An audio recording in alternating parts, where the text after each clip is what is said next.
Olá, eu sou Janaína Alves, fisioterapeuta dermatofuncional e atuo na área da estética há quase 10 anos. E o tema de hoje é falar sobre a radiofrequência. E não deixa de se inscrever no canal, ativar o sininho para receber as notificações de todos os vídeos que eu postar aqui e não esqueça de dar um like nesse vídeo se você gostou. Antes da gente pensar em indicações ou contraindicações da radiofrequência, é importante a gente entender o que ela é, como ela funciona, para a gente saber as melhores indicações. Então, a radiofrequência é um equipamento eletromagnético. O que é isso? Ele é uma corrente elétrica, ou seja, ele possui polos positivos e negativos, e com isso ele acaba gerando um campo magnético. Como a radiofrequência, ela tem a função clássica de gerar calor no corpo. Logo, ela é conhecida na literatura como uma diatermia, ou seja, ela vai gerar aquecimento tecidual. Tanto que ela pode ser comparada a outros equipamentos que também geram calor, como uma manta térmica, um infravermelho longo ou até mesmo o próprio ultrassom. Só que a diferença clássica da radiofrequência é que ela faz puramente emissão de ondas que geram calor no tecido. Essas emissões de ondas elas podem ser de duas formas, capacitivas ou resistivas. O que seria isso? A forma como essa onda vai ser passada para dentro do organismo. Quando a gente fala de ondas capacitivas, ou seja, este equipamento, ele vai possuir uma ponteira com revestimento.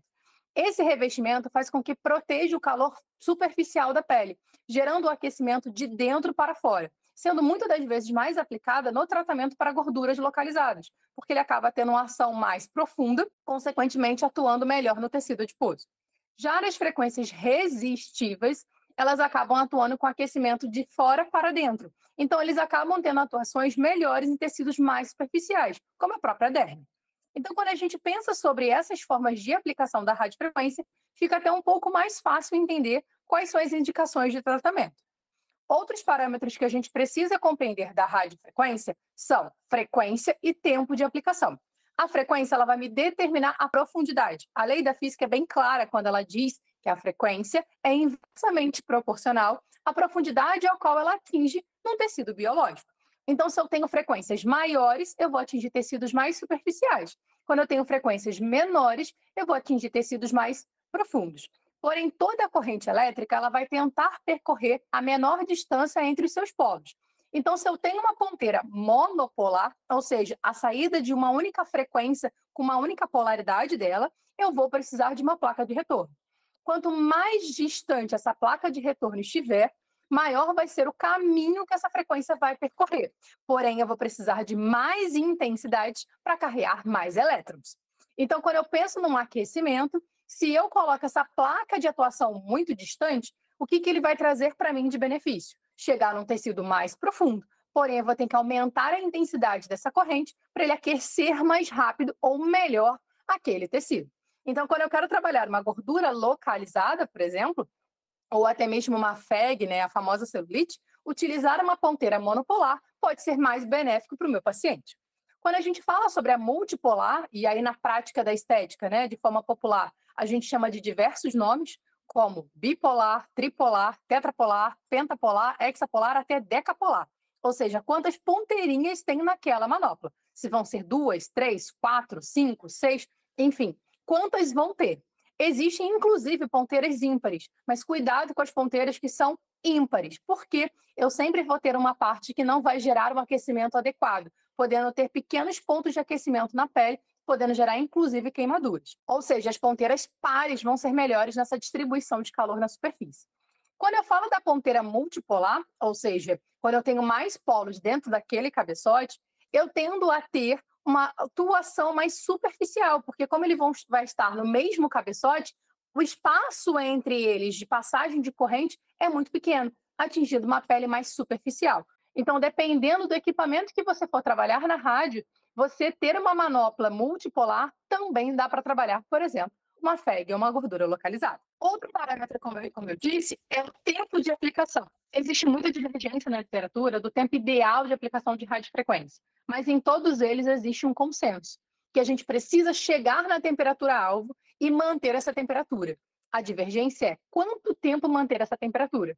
Uns autores falam de 2 a 5 minutos por par de cabeçote, outros falam de 2 a 5 minutos por cabeçote, outros falam 2 minutos apenas para atuação, né, de desnaturação de um colágeno, que a gente já vai entender, ou até tempos maiores, como 12, 15, 20 minutos, quando eu quero gerar uma necrose coagulativa. Então, esse tempo de aplicação também está intimamente ligado com o que eu quero fazer naquele tecido. Então, quando eu falo, por exemplo, de desnaturação do colágeno, eu estou falando sobre estimular uma reorganização dele, ou seja, ajustar as suas fibras, ajustar as suas cadeias proteicas para que aquele colágeno volte a ser um colágeno mais jovem. Ele também tem a atuação de síntese de colágeno. O que é isso? Que a gente chama de fibroplastia, que é a multiplicação da célula fibroblástico, em que ela tem a capacidade de produzir novas fibras de colágeno. E a gente também pode dar o que a gente chama de necrose coagulativa. O que seria isso? Eu chego numa temperatura tão alta dentro daquele tecido que as células elas entram em morte automaticamente, por vários fatores químicos, desde a própria temperatura, como alteração de pH e cascatas químicas de indução de morte celular. Então, quando eu falo sobre isso, está relacionado ao tempo. Então, por exemplo, se eu faço uma desnaturação do colágeno, eu preciso de um tempo muito pequeno, porque se eu continuar utilizando aquela radiofrequência por muito tempo, consequentemente a temperatura vai aumentar. E cada coisa que eu quero fazer na rádio também está ligado à temperatura-alvo. Então, a gente trabalha em torno de 38 a 44 graus. Então, temperaturas mais baixinhas, ali entre 38, 36, até 40 em alguns autores, eu falo sobre desnaturar o colágeno. Se eu falo em temperaturas de 40 a 42, porém com tempo muito maior, eu estou falando sobre uma síntese de colágeno. E quando eu falo de temperaturas de 44, 45, e por um tempão grande, por exemplo, 12 até 15 minutos, eu estou falando sobre necrose coagulativa.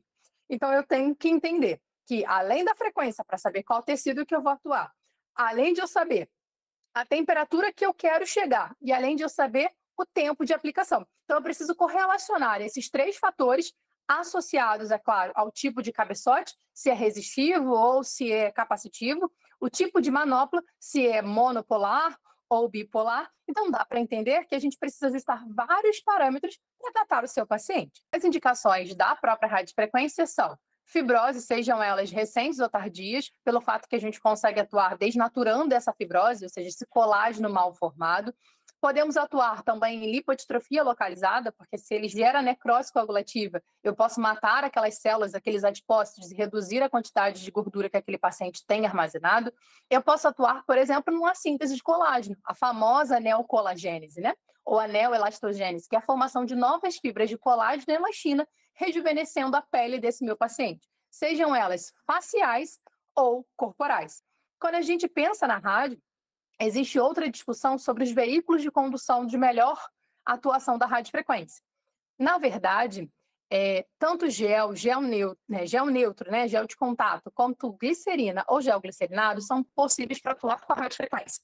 O problema de você utilizar, por exemplo, um gel neutro, né, um gel de contato, é o que o gel, como ele é à base de água, pelo calor, ele acaba ressecando e pode, muitas das vezes, desacoplar a manopla da pele do paciente e gerar leves choques sobre a superfície cutânea. A vantagem da glicerina ou do gel glicerinado é que, por eles serem mais oleosos e eles têm de menor dificuldade para chegar na temperatura alta e, consequentemente, ficarem mais líquidos, eles acabam tendo melhor efeito de passagem da corrente eletromagnética. Quando a gente pensa, então, sobre a rádio, sabendo todas essas questões que envolvem ela, fica fácil entender as contraindicações. Então, quais são as principais contraindicações? Eu normalmente falo do famoso Ctrl-C, Ctrl-V. O que é isso?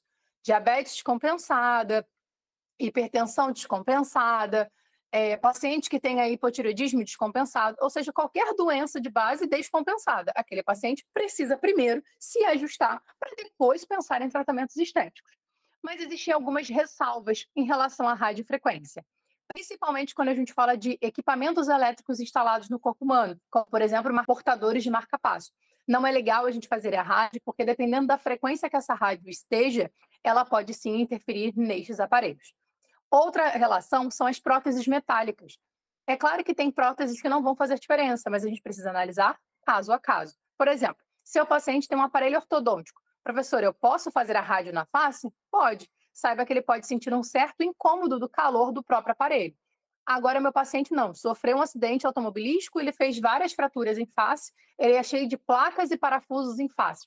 Eu posso fazer a radiofrequência? Não é ideal, principalmente se for a rádio monopolar. Por quê? Eu posso gerar um aquecimento dessas placas, trazer um desconforto e, inclusive, posso desestabilizar aquela união daquela placa com o osso do paciente. Então, o ideal é analisar cada paciente para saber se eu posso ou não posso usar a radiofrequência. E aí, me conta, você tem utilizado a radiofrequência nos seus tratamentos estéticos?